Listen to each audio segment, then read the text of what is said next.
Hello and welcome to the Skycast, Fantasy Football Scout Sky Fantasy Football version of the regular Scoutcast.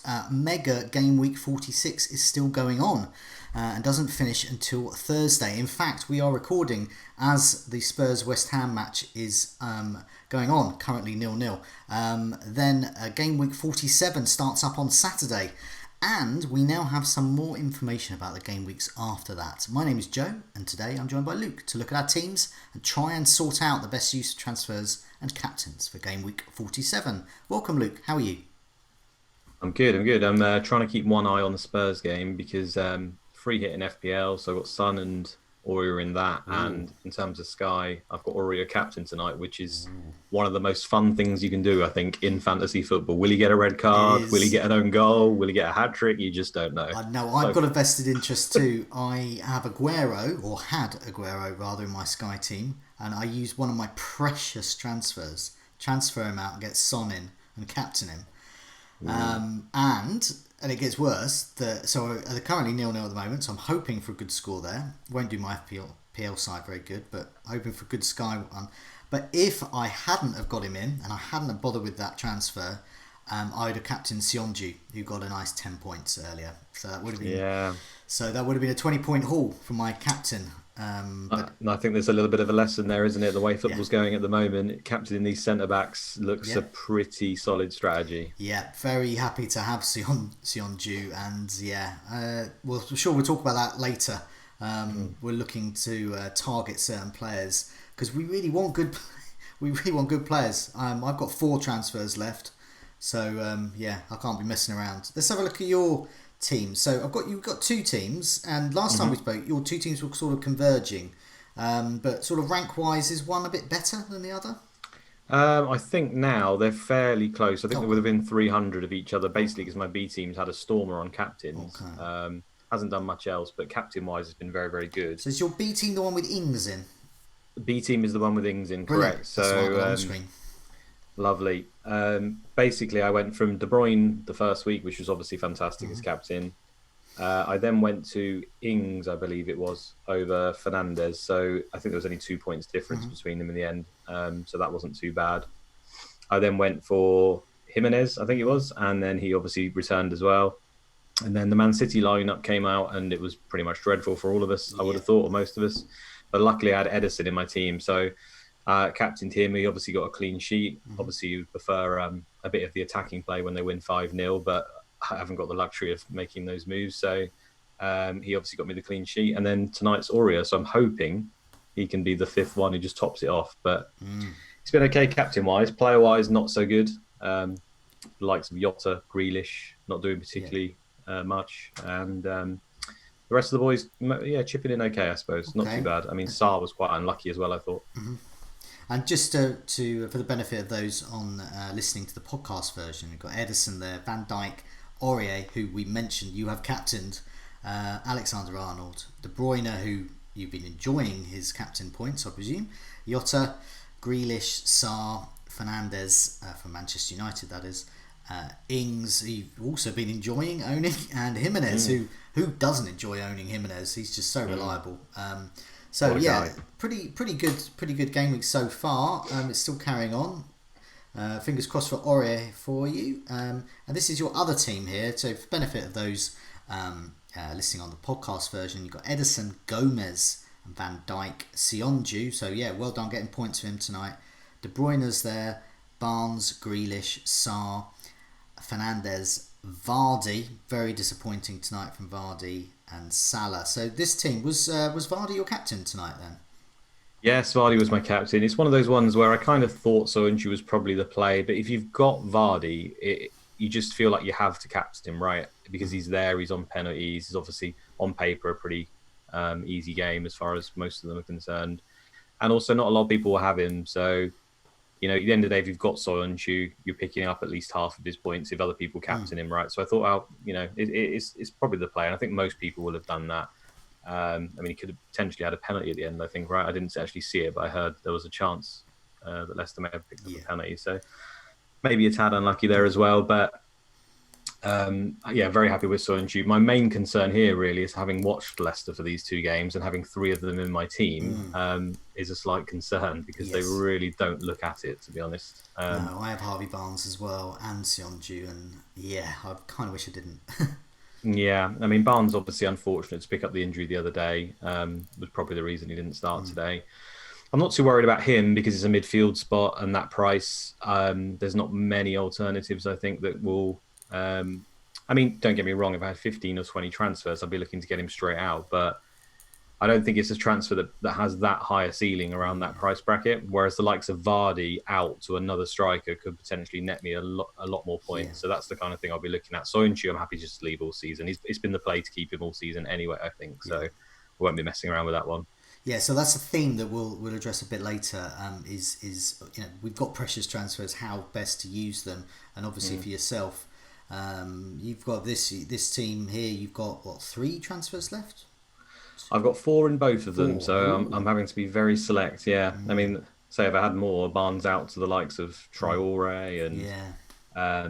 even Mason Mount, and you could even say Foden might be a cheeky look now for the end of the season if you really wanted to go a bit differential.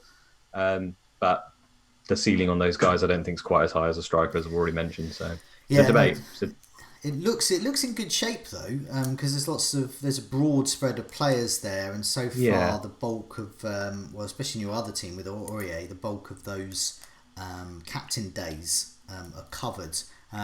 We have had a few more captaincy days come in, so we'll talk about that a bit later as well. So we know 48 and 49 in terms of captaincy, but this is that's why I got Son in. Put it this way: if he blanks tonight, I got him in for the Everton single game day with against Everton, but down the line. Here's my team. So mixed bag really. So here's my main team. This is the one that I'm just outside the top 500 now with this one, and I used a couple of transfers to get Grealish in for Pereiro. That went well. I got a Aubameyang in for Mane. Well, that went well as well. But nevertheless, currently, thanks to Sionjo, I'm on 116 points for this lot. So I'm quite happy. I don't know how it's doing all right, but I guess it was I captain Van Dijk, captain Fernandes, and that's really helped out. And Jimenez points were great. And a cheeky assist for Aguero just before he limps away from our team's thoughts for the season.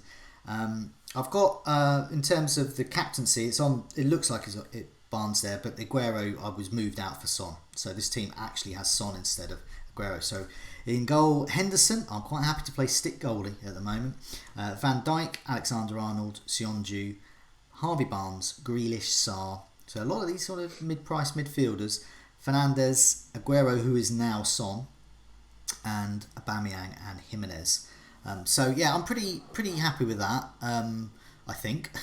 So I'm going for those transfers. I've got 4 transfers left now, and the transfers I make are those types of ones. So Son in for an permanently injured Aguero. So easy move for me, and hope for the best. It may not work, it may work. So, but these are the moves I'm going to make. I noticed he was only 2.3% owned. In Sky, 2.8% owned. Oh, who's that? Son, yeah.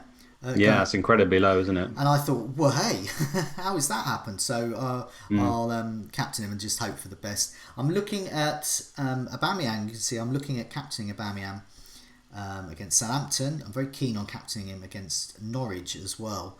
And then he's on his way out. So that'll probably be to KDB, because I'll have no Man City, and then Man City's fixtures get really good after then, coincidentally when Aubameyang's get bad.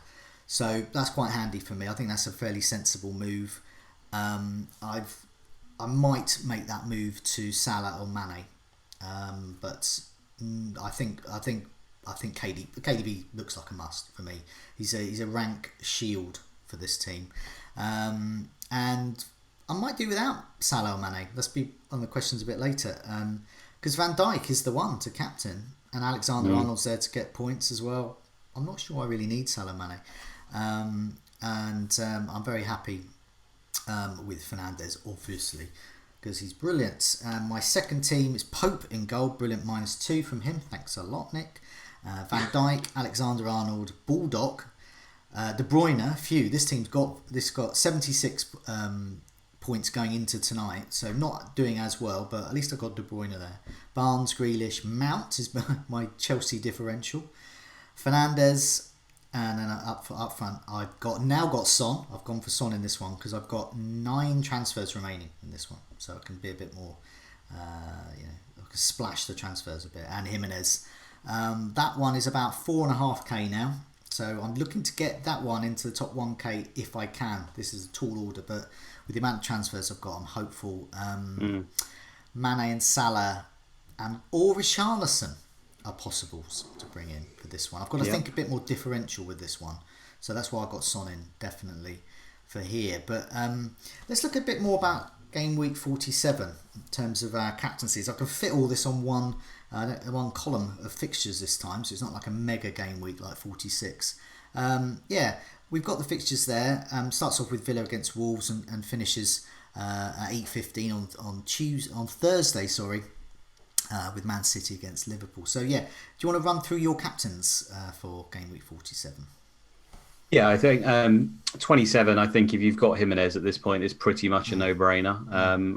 Doherty could be a good pick as well, but I don't think he's particularly well owned in Sky. So that's another differential people might want to look at because he's just been incredible. I don't really need to talk that guy up, do I? He's been fantastic for even before the lockdown. So Jimenez will be my captain there. In one of my teams, I don't have a Wolves player in the other one, so it will probably have to be Grealish. I just have to hope that Villa are going to try and do something about him not seeing the ball at all. I'm not overly hopeful at this point, but again, it's just one of those ones where I don't really want to use a swap there.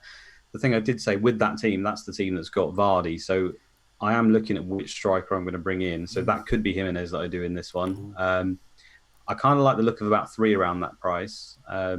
Jimenez is certainly one. I think Gabriel Jesus is probably a reasonable option. The fixtures are terrible in the immediate, but I think given what we've seen so far from Man City, will that really matter is probably another question. And if he's up front for them for the rest of the season, I mean, it's Pep, right? He could end up just playing a false 9 or something. We just don't know. But that seems a reasonably high ceiling punt that I could go for. So that's another one that's in my thoughts as well for that spot. And the other one's probably Rashford. So out of those 3, I'm not sure which one I'll switch Vardy from at the moment. But anyway, I've been sidetracked already. Jimenez against Villa.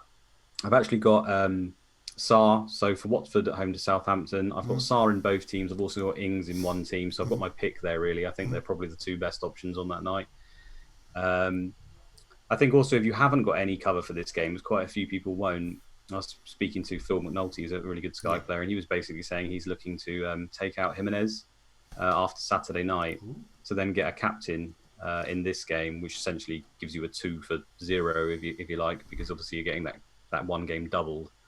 And then later on, you sort of have Wolves at home to Arsenal, which you could argue is a good game, but maybe not. And then you obviously can go into Southampton versus Man City. Ings at home, you don't know what team Man City are going to be playing. So I can kind of see where he's going just to cover that game.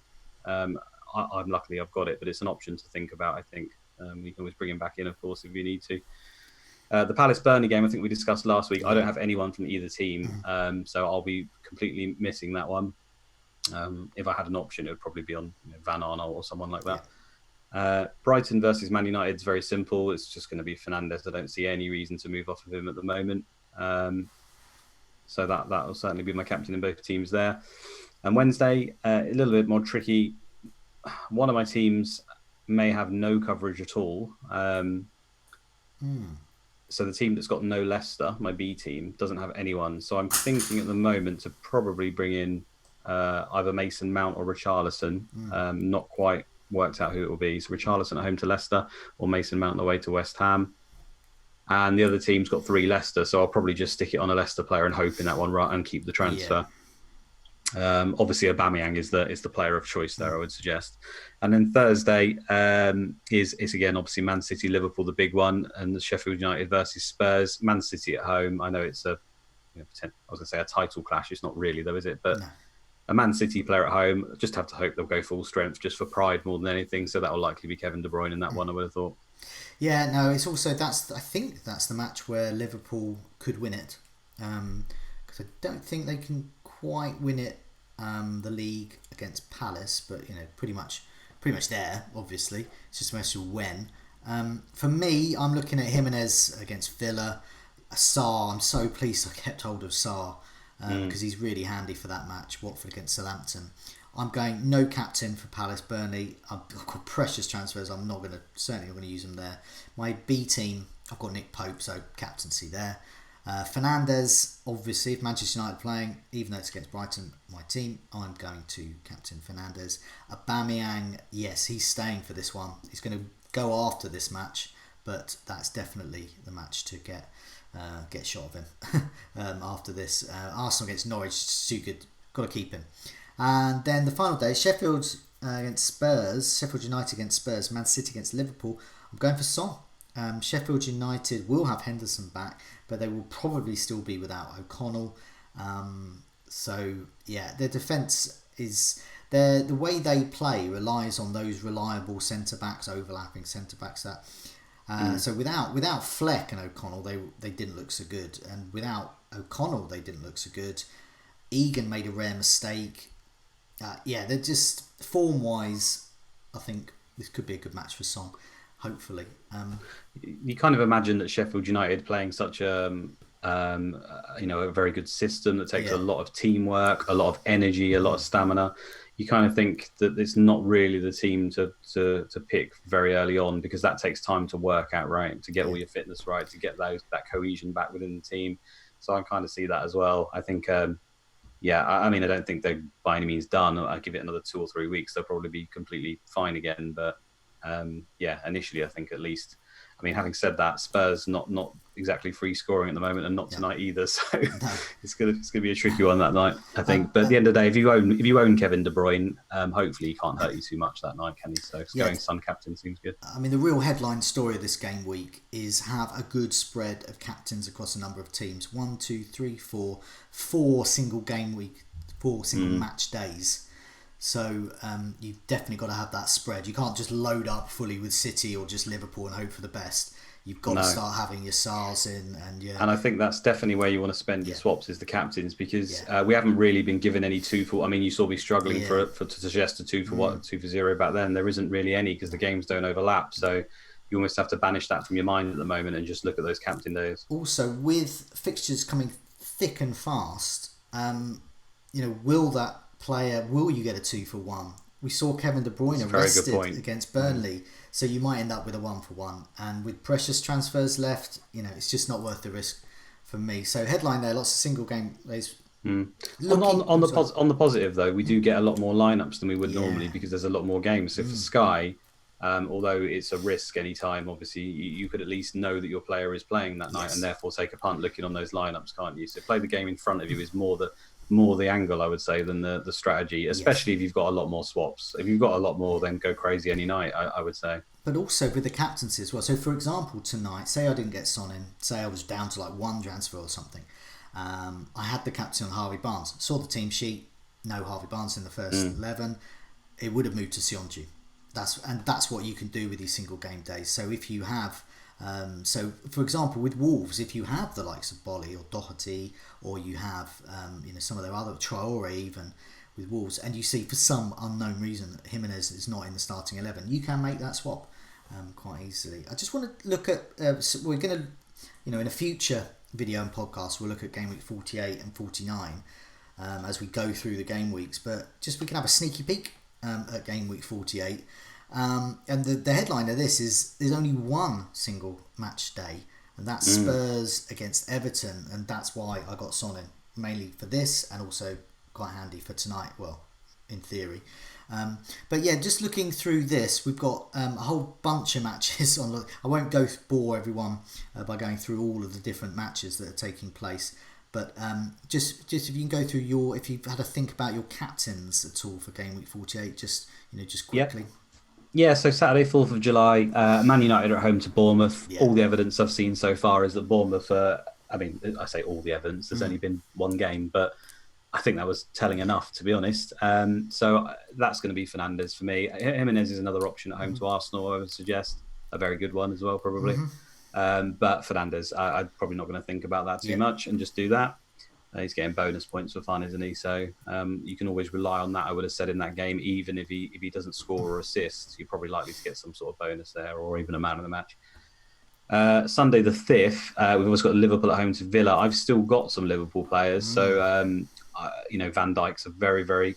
I mean, every single week we say, why haven't we captained Van Dijk? Yeah. Sorry, so he's still the standout for me there. Obviously, Man City play Southampton as well, so Kevin De Bruyne. The problem with that is we won't know the lineups on that day. Sunday the 5th of July, there's a 12 o'clock kickoff. They are the 7 o'clock kickoff. So if you're going to play with a Man City player, you're running that gauntlet, I'm afraid. So I'm not prepared to do that. No.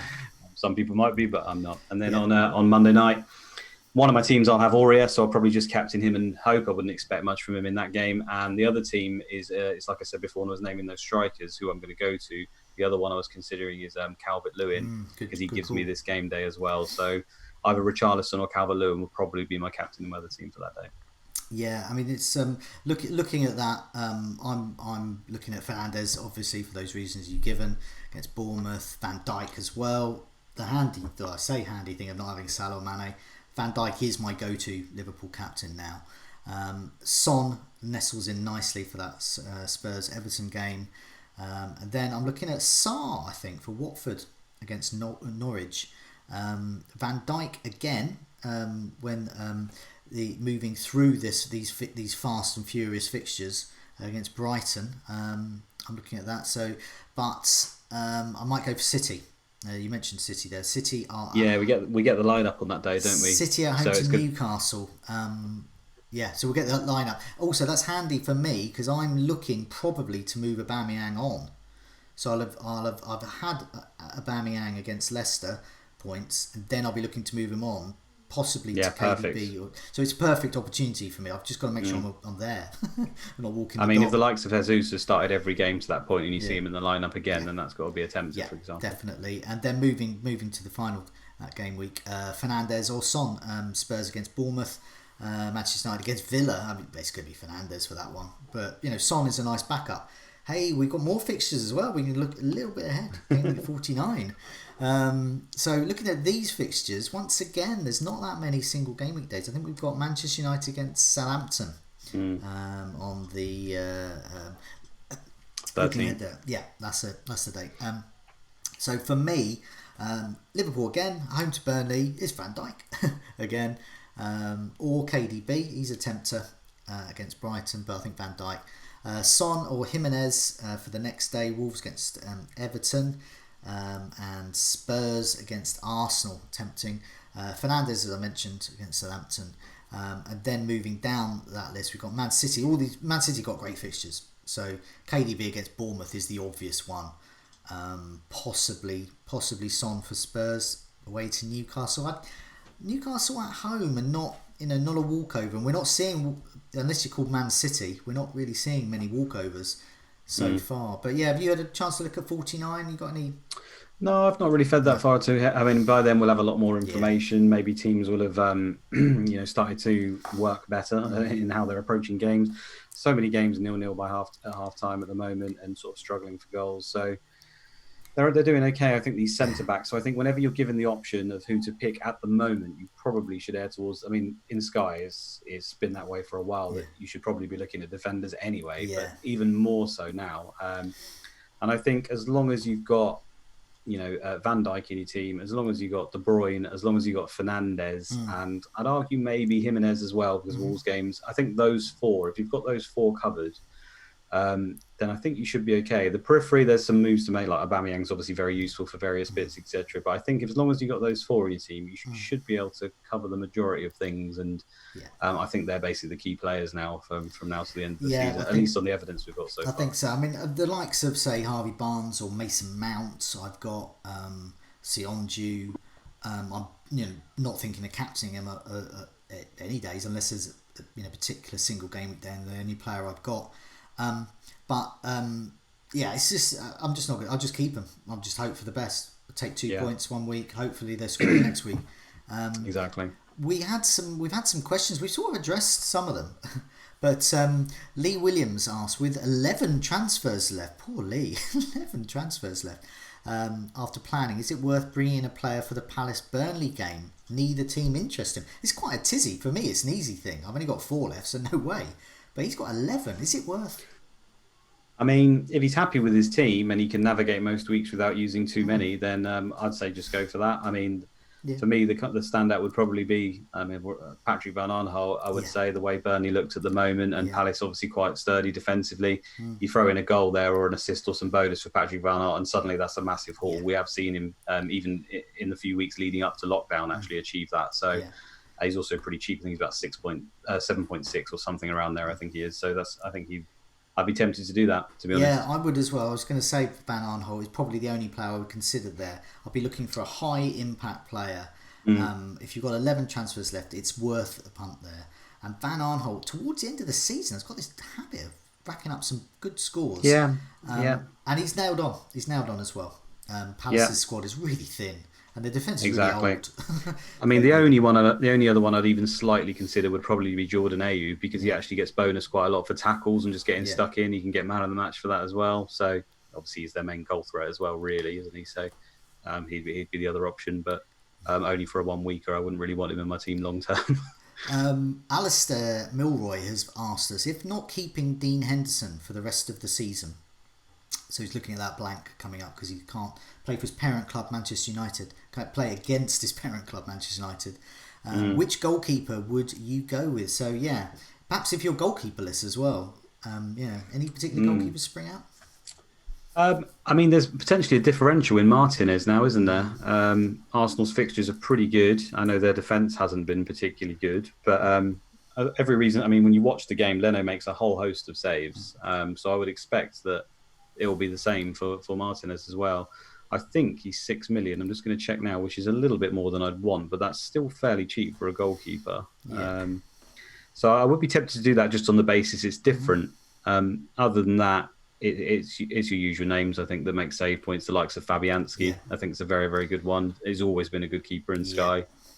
So I'd be highly tempted there. West Ham's fixtures get a bit better as well. That's it, isn't it? Their fixtures are just extremely good. Outside of that, you just want to look if you haven't got a captain day covered and a key keeper could do a job, then potentially. So Foster for Watford is another one. Pope for Burnley. Everyone knows the names now of these guys. Yeah, but all those look good to me. Yeah, I agree there. I mean, I've got Dean Henderson in one, just keeping him. I've got Nick Pope in the other. That's fine. I mean, I just think they could get me some clean sheets and could get me some points there. Foster is another to consider.